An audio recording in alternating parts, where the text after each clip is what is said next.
Bon, pour être plus précis, la CEDEAO, ils viennent faire une session parlementaire au Togo. C'est-à-dire la CEDEAO, les députés de la CEDEAO viennent au Togo pour faire un congrès extraordinaire. Comme Zag l'a dit, nous, au M66, on n'est pas des politiciens. On n'a rien à foutre avec la CEDEAO et on n'a rien à foutre avec l'AES.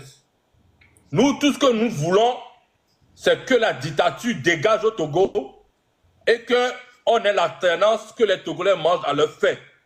Point. On n'est pas un parti politique, on n'est pas CEDEAO, on n'est rien de tout ça. La preuve, on n'est que des blogueurs et des artistes qui ont formé le M66. Ça, c'est l'introduction. Maintenant, allons dans le vif du sujet. Que les députés de la CEDEAO viennent écouter ce que je vais dire, c'est très important. Ayons dans le bon sens de vote ce que vous êtes en train de faire.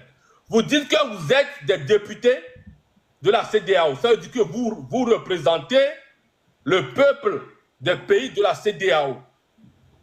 Si vous êtes des députés de la CEDEAO, ça veut dire que vous représentez le peuple de la CEDEAO, dont fait partie le peuple togolais. Mais comment se fait-il qu'un peuple que vous représentez est torturé, est assassiné? On emprisonne les gens arbitrairement, on torture les femmes, on tue les enfants. Beaucoup de prisonniers politiques, Affectio, le prisonnier Affectio a été emprisonné depuis des années juste à cause d'un poème. C'est sérieux là qu'à cause d'un poème, on peut emprisonner quelqu'un dans un pays pendant des années à cause d'un poème?